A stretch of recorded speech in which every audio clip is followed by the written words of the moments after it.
안녕하십니까. 경희대학교 법학전문대학원 김진 교수입니다. 먼저 송상현 국제정의평화인권재단의 창립을 진심으로 축하드립니다. 저는 감사하게도 소장님께 학부 시절부터 학은을 입었는데요. 이렇게 뜻깊은 자리에서 발제를 하게 된 것을 진심으로 영광스럽게 생각합니다. 저는 소장님께서 방금 강조하셨던 치유적, 회복적 정의의 관점에서 실제로 국제형사재판소가 어떻게 기여해 왔는지를 구체적인 제도와 사례를 토대로 소개해드리고자 합니다. 특히 응보적 정의의 관점에서 기대되었던 역할과 한계를 뛰어넘어서 치유와 회복적 정의를 실질적으로 구현함으로써 인권보호기관으로서의 역할과 패러다임을 확대, 강화해 왔음을 살펴보고자 합니다. 먼저 형사재판기구로서 ICC에 기대되어 온 역할은 특히 응보적 정의의 관점에서 살펴볼 수 있습니다. 최상위 책임자를 국제형사법정에 세우고 전 세계 어느 나라에서 일어난 인권침해 범죄라도 처벌될 수 있다는 메시지를 전달함으로써 예방적인 또 억지 기능을 수행합니다. 특히 상설기구이기 때문에 유죄가 선고되기 전이라도 수사의 개시 등의 방법으로 적시에 개입함으로써 사태의 악화를 간접적으로 막을 수도 있습니다. 이러한 과정을 통해서 법의 지배와 또 인간의 존엄성 보호와 같은 인류 공통의 가치, 규범을 내면화하는 데 기여하는 것입니다. 그런데 이러한 ICC의 기능과 관련해서 특히 설립 초기에는 몇 가지 비판이나 회의론도 제기가 됐습니다. 대표적으로 2016년에는 아프리카 국가들에 대한 선별적 기소라는 주장과 함께 몇몇 아프리카 국가들의 연쇄 탈퇴 움직임이 있었는데 실상은 당사 국가들이 직접 회부를 한 것이거나 아니면 유엔 안전보장이사회에서 회부한 것으로서 실체에는 부합하지 않는 그런 주장이었습니다. 이후에는 다양한 국가들과 관련된 사건이 진행되면서 이러한 비판은 약화됐습니다. 한편 수사와 재판의 효율성 문제는 모든 국제형사재판기구에 공통적으로 지적되는 것입니다. 관할 범죄의 특성, 즉 사건의 규모와 방대한 자료, 또 강제 수사권이 없는 점 이런 구조적인 특성으로 다소 한계가 존재하지만 수사와 재판에 있어서 효율성을 높이기 위한 여러 가지 제도 개선들이 지속적으로 성공적으로 이루어지고 있습니다. 그런데 이런 비판들은 공통적으로 주로 응보적 정의의 관점에서 지적되는 한계로 해석됩니다. 앞서 본 구조적인 어려움을 고려하면 로마 규정이 반드시 응보적 정의 실현에 최적화된 구조로 설계되어 있다고 보기는 어려울지도 모릅니다. 하지만 그렇기 때문에 오히려 전통적으로 기대됐던 역할을 뛰어넘어서 치유적, 회복적 정의를 충실히 실현함으로써 이러한 한계를 극복하고 인권보호기관으로서의 지평을 넓힐 가능성 또한 발견할 수 있지 않을까 합니다. 바로 이런 관점에서 치유적, 회복적 정의 실현을 통한 전환기 정의의 달성이라는 ICC의 중요한 역할을 살펴보고자 합니다. 먼저 전환기 정의는 예컨대 전쟁이나 독재와 같은 급격한 체제 전환기에 추구해야 할 정의의 개념으로 새로운 사회로 나아가는 데 있어서 과거의 인권 침해 범죄를 어떻게 다룰 것인지에 관한 문제입니다. 즉, 엄격한 책임 추궁을 통한 응보적 정의의 실현과 사면이나 화해를 통한 사회 통합의 양대 과제를 조화롭게 달성해가고자 하는 메커니즘을 의미합니다. ICC의 관할 범죄들은 대부분 이러한 전환기 정의 메커니즘을 필요로 하는 특성과 배경을 가지고 있고 특히 전환기 정의가 지향하는 책임과 통합은 각각 ICC의 응보적 기능과 치유 회복적 기능을 통해서 실현될 수 있다는 점에서 ICC의 역할도 전환기 정의 실현의 관점에서 조명해 볼 수 있습니다. 치유적 회복적 정의는 모두 응보적 정의에 대비되는 개념으로 이해되고 있는데 넓게는 피해자의 피해와 고통을 인정하고 그 회복에 초점을 두는 접근 방식으로 이해할 수 있습니다. 특히 그 중에서 회복적 정의는 특히 피해자와 가해자를 포함한 소속 공동체가 이런 회복의 과정에 참여하는 것을 강조합니다. 특히 피해의 치유와 회복은 전환기 정의가 추구하는 책임과 통합의 모든 면에서 중요한 의미를 갖는데, 그럼 ICC가 어떻게 치유적 회복적 정의를 실천함으로써 전환기 정의 실현에 기여할 수 있는지 먼저 개관해 보겠습니다. ICC는 국제형사재판 역사상 최초로 피해자에게 독자적 권리와 능동적 역할을 부여한 것으로 평가됩니다. 뒤에 자세히 설명드릴 피해자 신탁기금 제도와 또 피해자들의 참여권 보장은 회복적 사법을 실천하는 대표적인 제도로 꼽힙니다. 이러한 제도들을 통해서 피해자와 그들이 속한 사회를 치유, 재건하고 유사한 갈등이나 범죄가 다시 발생하지 않는 그런 사회문화적 환경을 조성함으로써 궁극적으로는 사회 통합과 지속 가능한 평화라는 전환기 정의의 이념을 실현할 수 있게 됩니다. 그럼 구체적으로 ICC가 어떠한 제도와 활동을 통해서 이러한 치유 회복적 정의 실현에 기여하고 있는지 살펴보겠습니다. 먼저 로마 규정은 최초로 책임자 개인의 배상 책임을 명시했습니다. 피해 배상이나 회복은 한편으로는 가해자의 책임을 확인하는 의미를 갖고 또 다른 한편으로 재건을 통한 사회의 통합이라는 회복적 기능을 수행합니다. 소장님께서도 참여하셨던 루방가 사건의 상소부는 책임, 피해, 그리고 피해자, 또 그에 맞는 배상의 유형 등을 특정해야 한다는 배상명령의 5가지 기준을 명확히 제시함으로써 이후에 배상명령의 중요한 가이드라인을 제공한 바 있습니다.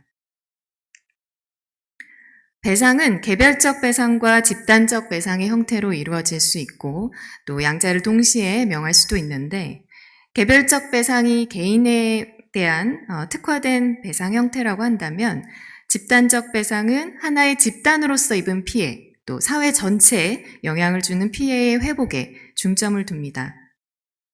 카탄가 사건에서는 특정 마을에 대한 공격으로 피해를 입은 주민 297명에게 각각 $250의 개별적 배상을 명하였는데 재판부는 이것이 피해의 완전한 회복을 목적으로 하는 것이 아니라 그 피해 자체를 인정하고 확인하는 상징적 의미의 배상이라는 점을 강조했습니다. 그러면서 이와 별개로 거주지 마련이라든지 아니면 소득 활동 지원과 같은 집단적 배상도 함께 명령함으로써 실질적인 피해 회복과 함께 그 피해 자체의 인정과 확인이라는 것을 통해서 화해와 통합에 기여하고자 했습니다. 한편 알-마흐디 사건이나 은타간다 사건에서는 점차 피해의 종류와 성격을 세분화해서 배상의 적합성을 높이고자 하는 노력이 엿보였습니다. 예컨대 문화유산의 파괴로 인한 지역사회 전체의 손실을 고려해서 집단적 배상을 명하면서도 특히 그 중에서 해당 건물의 생계를 의존했거나 아니면 조상의 묘가 파괴된 그런 피해자들의 경우에는 그 특수한 정신적 고통을 인정해서 개별적 배상을 또 따로 명하기도 했습니다. 보시는 사진은 그 집단적 배상의 일환으로 파손된 성인들의 영묘를 재건하는 작업을 시작하기 전에 그 후손들이 모여서 기념의식을 하는 모습입니다.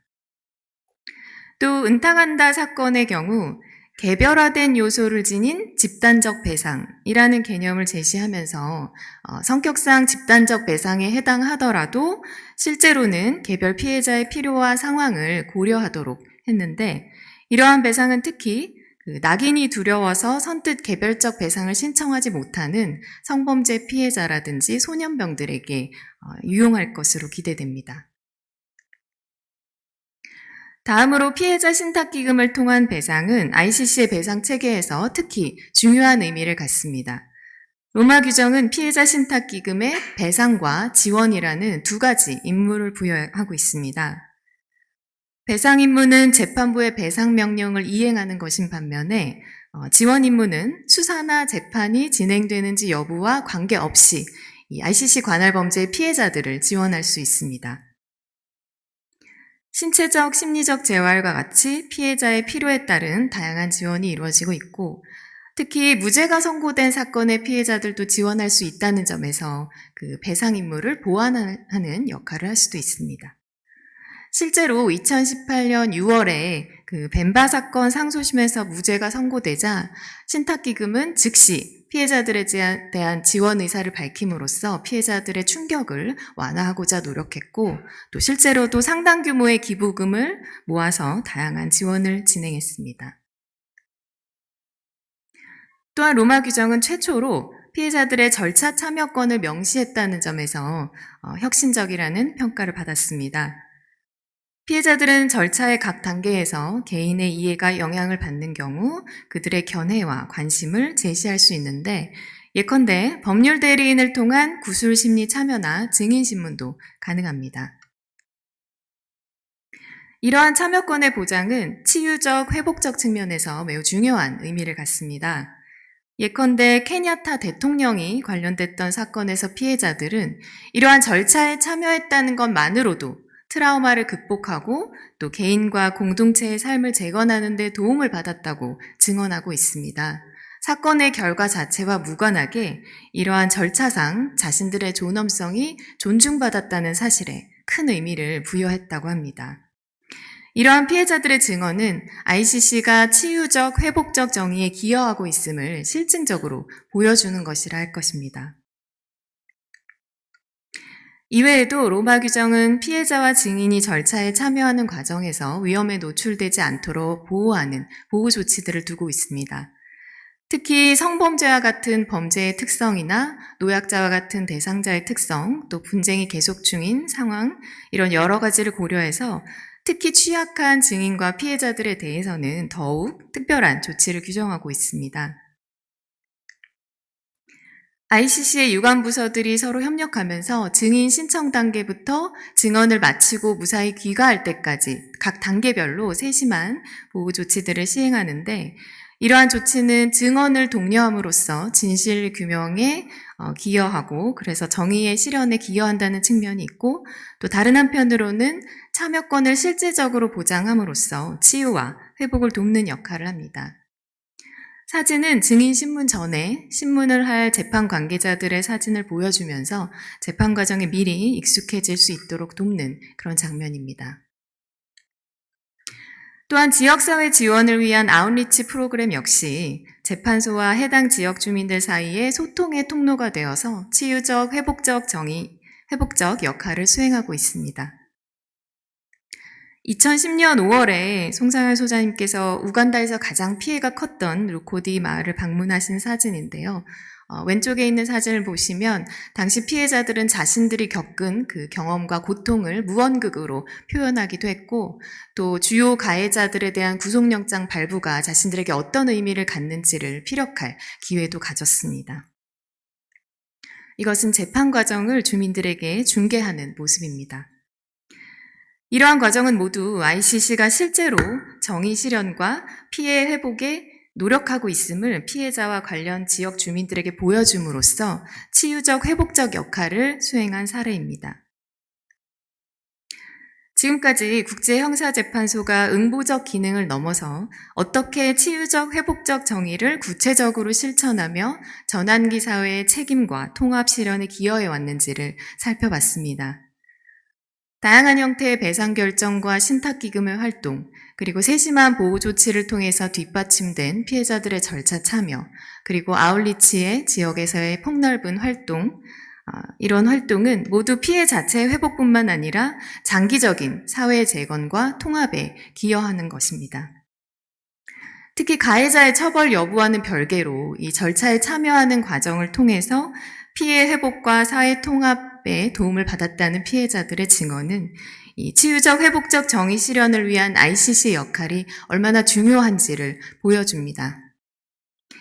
앞으로도 더 많은 결정을 통해서 배상과 지원에 관한 구체적 방향을 제시하고 또 신탁기금을 비롯한 지원기구들의 활동을 더욱 확대함으로써 응보적 정의와 치유적 회복적 정의를 조화롭게 달성하고자 하는 노력을 계속한다면 ICC는 정의, 평화, 인권을 향한 인류의 열망을 성공적으로 구현해낸 최초의 사례로 자리매김할 것이라 믿습니다.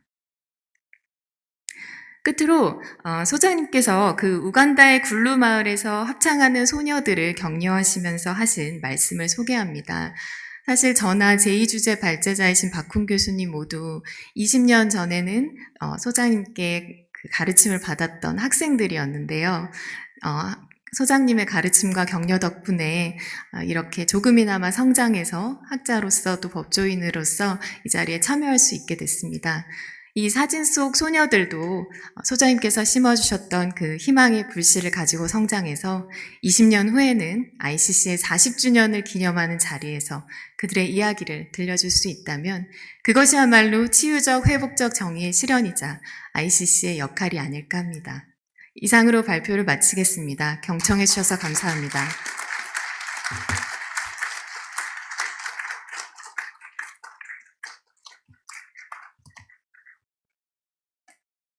네, 교수님 좋은 발표 감사합니다. 바로 이어서 두 번째 발표를 진행하도록 하겠습니다. 두 번째 발표는 정의평화인권과 국제조세, 국내와 법 분야를 넘어라는 주제로 박훈 서울시립대 교수님께서 해주시겠습니다. 모두 큰 박수 부탁드리겠습니다.